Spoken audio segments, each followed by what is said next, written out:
Almost there. Almost there.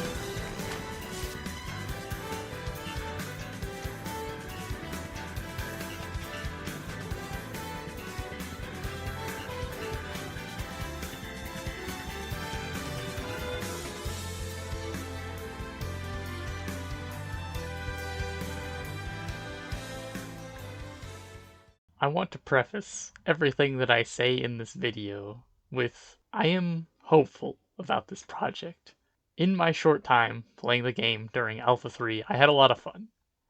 The exploration phase of games is always fun in its own chaotic way. I want to say this because I'm probably going to sound pretty negative during this video, but such is the nature of criticism, and I have a lot to say. Since League of Legends is the MOBA I have played the most, I will naturally end up comparing SoSy to it. I don't think a multi-dollar company can match the multi-billion Riot Games, but it's important to consider the competition and steal what you can to improve what you have. I will organize my thoughts in sequential order on what I think is the most important. You guys on the dev team may very well already be aware of some of these problems, but I will mention them all the same. As an indie dev myself, I understand that projects with small teams like these require rough patches in order to make progress. It's a slow and steady march towards progress. All of this to say, take what I say with a grain of salt, and try not to take things too personally if I criticize something you worked on. With that disclaimer, let's get started. Clarity. Clarity is something that I believe SoSy is lacking to an extreme degree.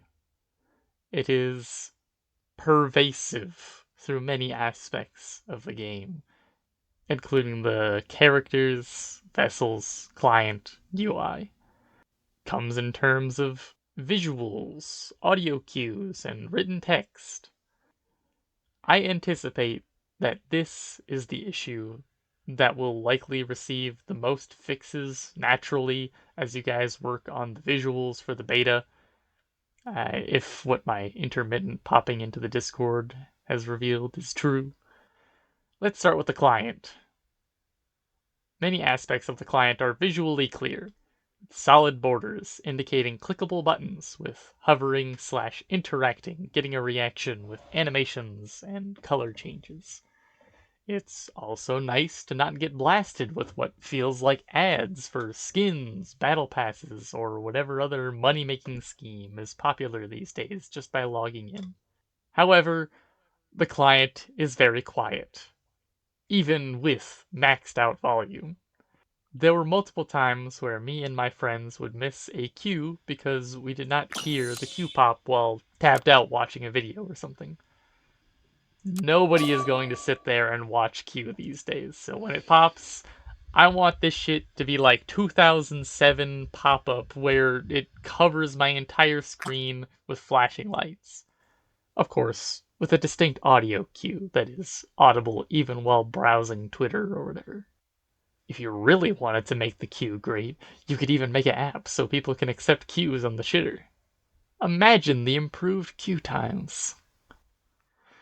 I think that having the client present accurate information about the game itself, such as the numbers behind the character's damage, base stats, etc., is an excellent idea.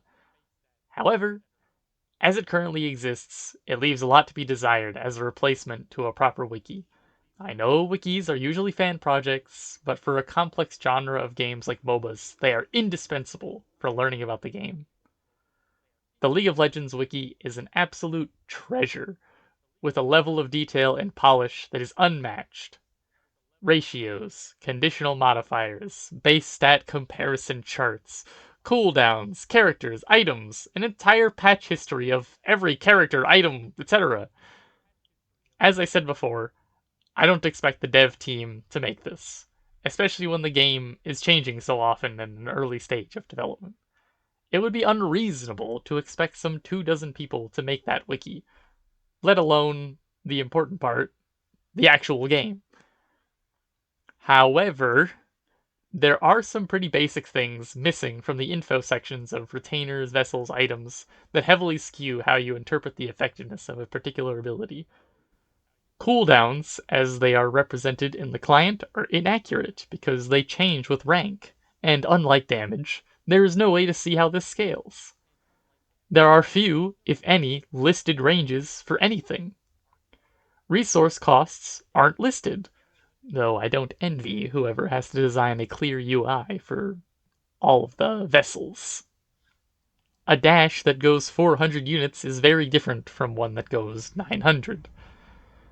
A basic ability with a 24-second cooldown is obnoxiously long, but if it scales down to 12, then that makes it more interesting as a scaling option. I really don't want to have to load into a game just to see this information.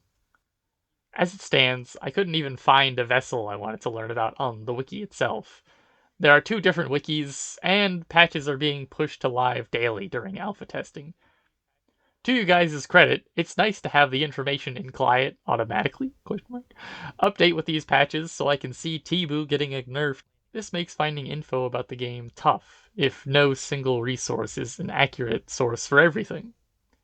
If you'd truly like to make the game more about strategy, you're going to have to improve the planning phase considerably. Let's move on to retainer/vessel visuals. Generally, I don't have many complaints. There aren't any egregious hitbox outliers. Most abilities seem to match their relative power, but there are some that I would still like to bring up. Let's look at our resident horny and thorny babes. Both of them have abilities that cause an effect in a radius originating from them. One ability does damage, heals all allies, snares, and shreds armor. The other does moderate damage and applies a minor slow conditionally. I would argue that the former is much more powerful. Let's take a look at the visuals and see if we can guess which one does which.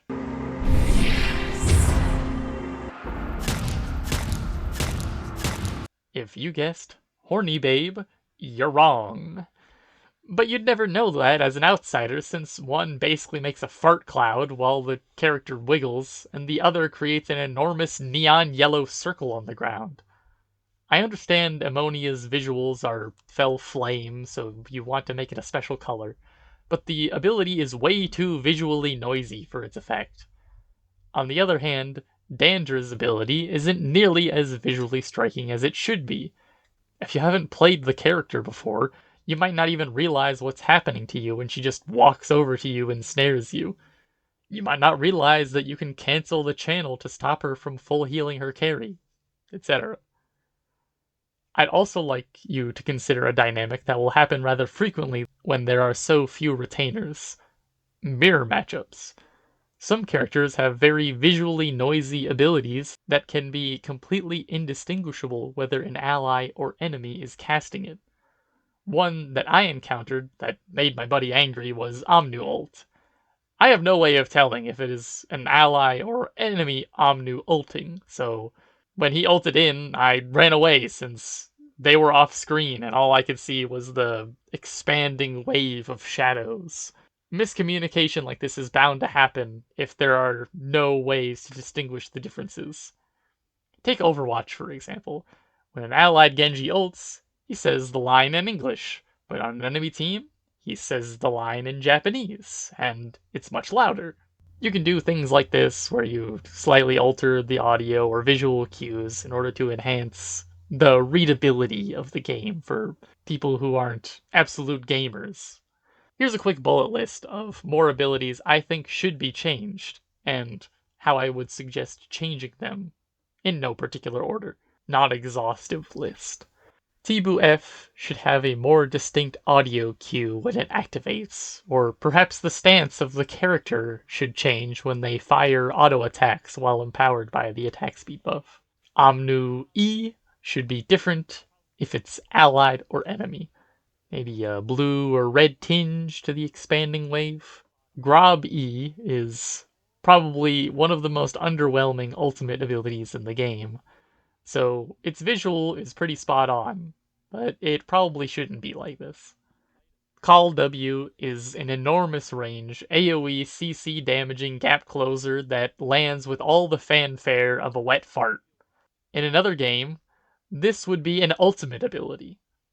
Make this man sound like a hunter from Left 4 Dead when he casts it with Rage Threshold. Lodwig's taunt basically gives no room to dodge, but if it did, there should be a much more distinct audio-visual effect when he activates the ability and when it lands. Roughly 2-second AoE CC is a very impactful ability and should be represented as such.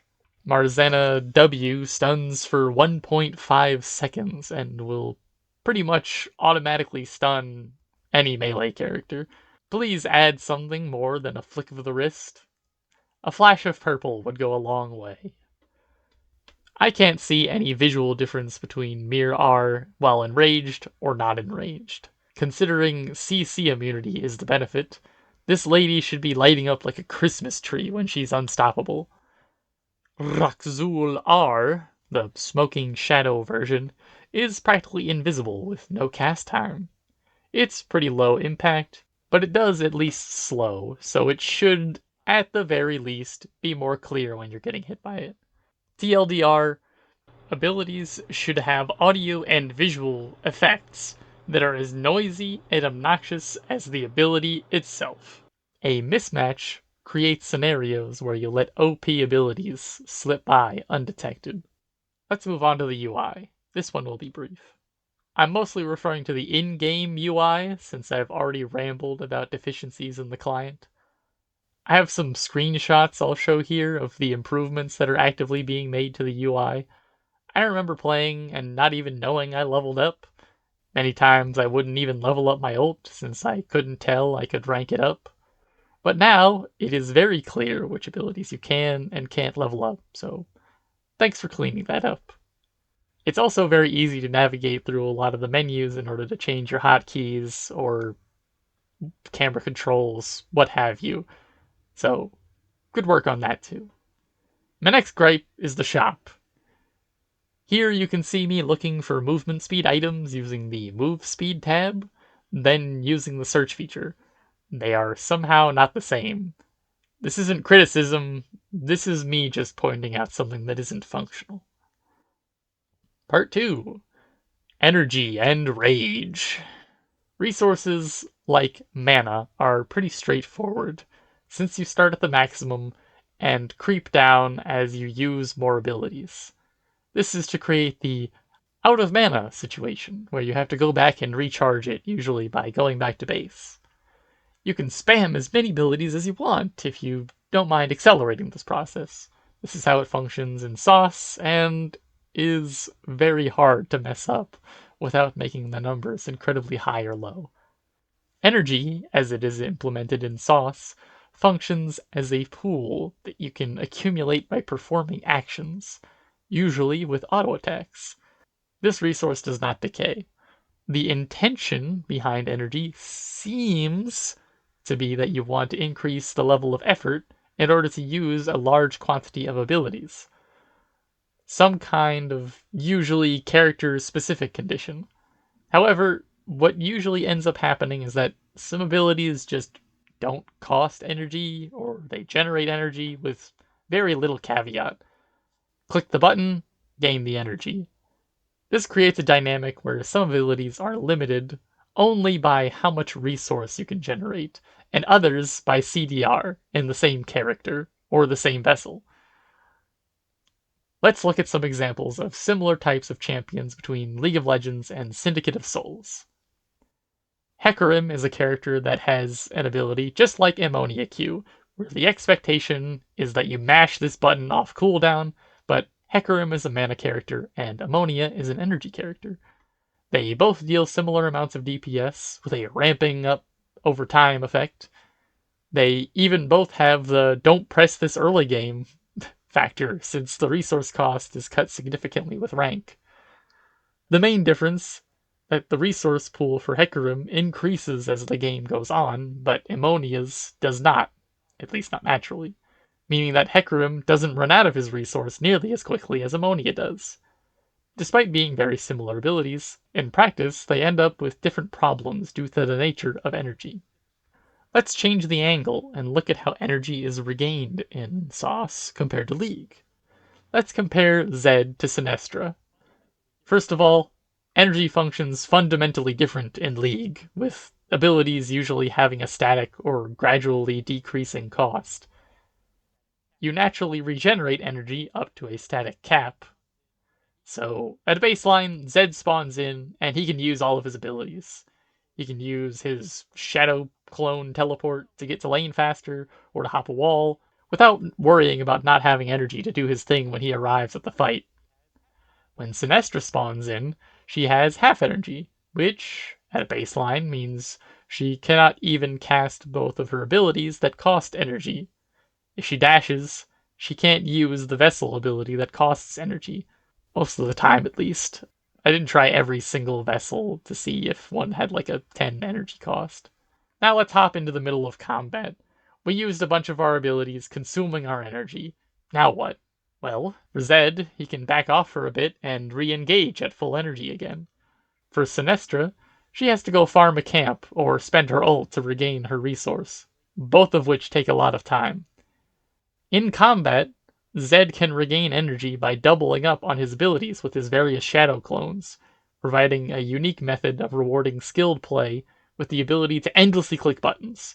In combat, Sinestra can press Q to regain 5 energy, and some vessels give around plus 15, like T-Boo's attack speed buff.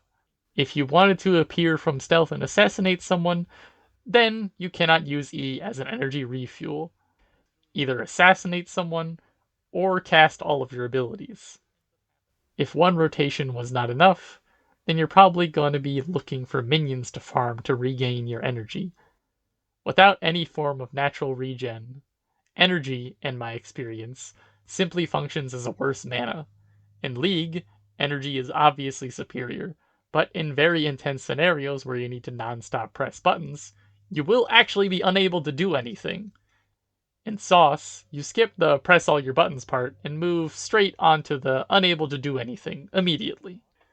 Rage in SoS functions very similarly to energy, but it is generated faster and naturally falls off out of combat. This means that it should suffer the same problems as energy, right? Well, not quite. See, retainer abilities do not have a rage cost. This means that they can be used even at 0 rage, just with the lesser effect. They also often generate rage. Unfortunately, however, Vessel abilities do require rage, so we get a similar dynamic to energy, where you can't use your abilities when you want to unless you slap some minions. But worse, since you can't store rage permanently. This means that if you ever want to initiate a fight with your Vessel abilities, you often just won't be able to. This is manageable for some Vessels, and abysmal for others. Take Krieg R, for example. A mana character like Omnu has absolutely no problem sitting in a bush and waiting for a helpless frog to hop by to brutally smash. But when Call does it, it's not allowed? What gives? A very unfortunate dynamic that happens with both energy and rage is that they require math to use properly. I mean this literally. You have to count, or memorize if you've played the game enough, how much resource a combo of abilities costs, and then compare it to the tiny number in your resource bar at the bottom of your screen. This is something you might be able to do while you're in stealth with Sinestra waiting to pounce on a helpless carry. But if you're jumping around like an ape in a team fight as Call, you don't really have time to see if you have enough rage to use, like say, use Repentance F to clear a snare and then W in and still fear your enemy. Do we really want to force people to memorize combo costs? Especially when Vessel abilities costs can change when you swap them, for instance, just to function? I understand that you can purchase resource in SoS, but resource gen doesn't really feel all that impactful in my experience. Resource as a purchasable stat and very efficient play can alleviate some of the problems with energy. Like I said, grain of salt, considering I have played this game for maybe 20 hours tops, but this is my experience. Unfortunately, Rage still has the same problem of decaying to 0 out of combat, regardless of if you have 100 or 1 million resource, or MMR. Part 3. Too many damn buttons! So the MOBAs that came before SoSy have typically had far less buttons. Heroes of the Storm only has 4 for most characters, letting you opt into more with talents or by picking certain characters. League has 6 that you immediately need to be ready to press, with some items adding more. Form Shift a la Nidalee adds more abilities, but not more unique keys that need to be pressed.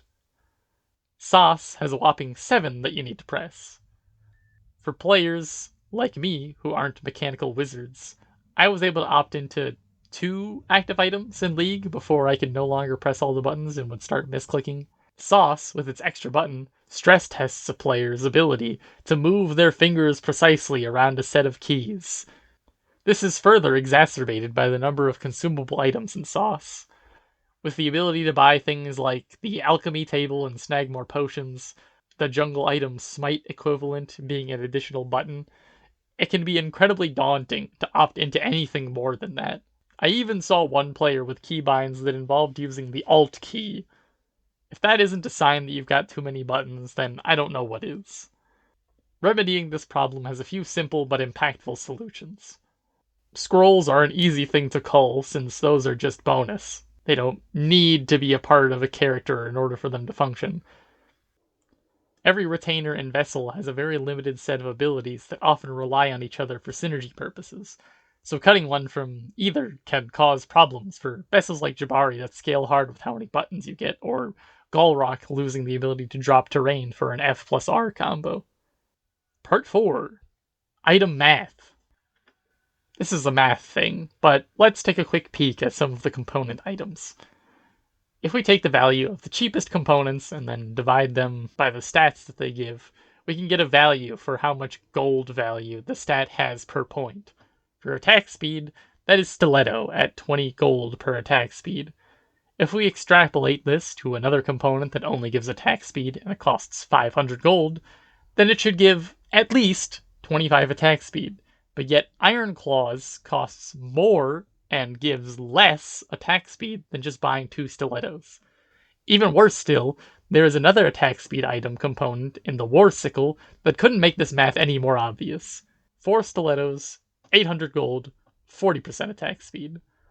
1 War Sickle, 800 gold, 30 attack speed. It is impractical to buy that many stilettos given the item slot restriction, and that's why we have items that are just stat but bigger.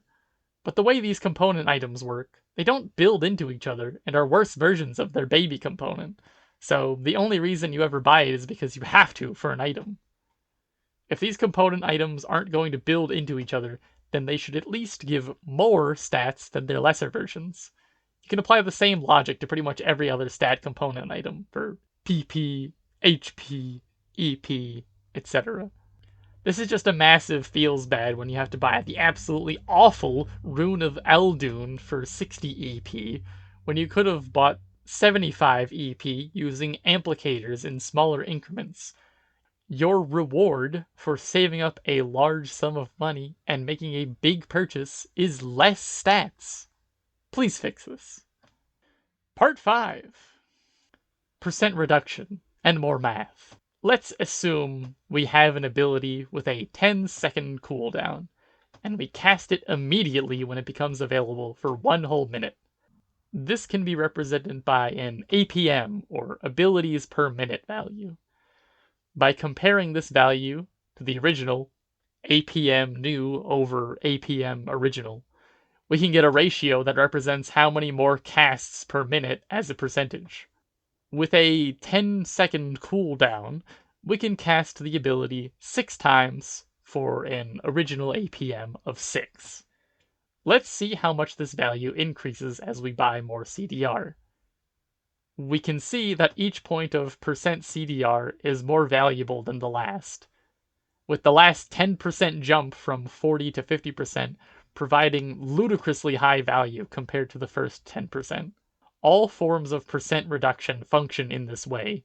If we could keep adding 10% more CDR beyond the cap, we would eventually reach a point where there are no cooldowns, infinite APM. Because tenacity functions in the same way, 8% reduction, a single tenacity item that gives 10 tenacity has little value when not combined with another. This shoddy math makes it so %CDR is a flawed system and has no reason not to be changed to a system similar to League's Haste, where every % increase is the same from the last point. Either way will be unintuitive to the average player, but at least noobs won't get scammed by only buying tiny amounts of CDR if it is changed to haste. Consider the armor formula and how it does not allow such extremes, and therefore requires no arbitrary cap when deciding how to remedy this issue. Part 6. The Steam page. I'd like to read the description the game has on Steam and see how well my experience lines up with it. Syndicate of Souls is an old-school MOBA with some new ideas. Strategy, build depth, and resource management are more important than high APM. Choose both a retainer and vessel for endless combinations. Build depth is absolutely where this game shines in terms of raw numbers. As I've heard Tove say, sorry if I butcher your name, if you multiply the number of retainers by vessels, you get hundreds of combinations. However, this dynamic comes with two problems. First, it serves as a double-edged sword, where you guys might struggle to find a good balance. There will come a time when players will have tried all the combos, and gamers will do what gamers do best, and optimize the ever-living shit out of the game to make maybe 1/3 of those combos viable, 1/3 of them bad, and 1/3 of them completely unusable. I look at something like Namuneth's zero cast time blink ability, and I can't help but think about all of the unfun combos that you can pull with Flash in League of Legends. What if 2 flashes? Sudden and quick, difficult to react to abilities, like Lodwig's Taunt, can open up combos that leave little room for reaction. At best, I can see the game being fun for players that have enough game knowledge to theorycraft some extreme spice. But don't go too hard on optimization so they can run the silly combos in mid to low elo. Quote unquote endless for the fun seekers. However, I am wary of Sauce taking a similar approach to League, where they balance around the top percentage of players at the cost of slowly sucking the fun out of the game. The second problem is that there are some very narrow synergies for some characters that require vessels in order to shine. For example, characters that rely on crits, like Sicko, or to a lesser extent, Lin, will naturally gravitate towards Tibu since it is one of the few vessels that give crit. Sicko, in particular, basically doesn't have a passive or Q until you build crit chance, so Tibu helps to alleviate the early game where you literally can't even buy the tiniest amount of crit. Sure, theoretically, you could last hit a minion with a crit you stacked from Q, then farm a wave only critting and max out the attack speed, but that is a very narrow scenario, and now your Q is on cooldown. Once you get that crit, you pop off as Sicko, but before then, you're slightly above a cannon minion in terms of power. How can you justify taking anything other than Tibu on a character so reliant on it? I've already talked about the resource part of the description at length. There are more things to that word, of course, like your scroll cooldown creating opportunity cost. If I TP in, then I can't flash, etc. But I'll hold off on that since, as I said, I already talked a lot about resources. As far as the APM thing goes, with more buttons to press, Twitch reaction gameplay, see the aforementioned double blink combos, and 50% cooldown reduction existing in the same game as -4 seconds on your dash cooldown when you crit, I fail to see how Sauce is any less APM intensive than any other MOBA. Here are my concluding thoughts. A MOBA is the type of game that pays dividends on the enjoyment. The more time you invest in learning its systems and mechanics, and it's what gives the genre its most enjoyable qualities. I genuinely love the genre, and there are a lot of positive things to say about Sauce in particular. You made the map almost completely symmetrical, so players on a particular side of the map aren't hit with the visual debuff of being unable to see their laner because they got red side. You aren't afraid to make completely wacko items like hard CC inflicting items that I personally think are insanely strong in the right hands, like Glory of a New Sun or Chain Axe. You let Dragon slash Hydra spawn immediately so people can constantly keep cheesing them at level 1, so you can nerf them in an endless game of whack-a-mole. And most importantly, you're willing to listen to some random guy on the internet rant about your game for who knows how long in order to make it better. Pushing patches out one day after an alpha shows that either you guys got a lot of data or you were making changes based on game feel and public opinion, which, in either case, is a sign that the health of the game is a priority. Nothing feels worse than shouting out into the void and having nothing get better for years. This is perhaps you guys' greatest strength. As a multi-dollar company, you aren't beholden to shareholder value and clown shoes upper management shoving predatory monetization down your throat. I hope you use it well, since it's going to be very difficult to stick the landing for piecemeal champions with 2 parts. In particular, I hope you use it to add more movement speed into the game, and maybe the 3 mastery pages become more distinct. Oh, and remove the unique passive from Nor's Pauldron, and every other item. You ever play Risk of Rain? Make items that scale like they do. You know what? Just make an item that costs 3,000 gold and gives 1,500 HP. In fact, just add an item that gives absurdly high stats for every single stat in the game.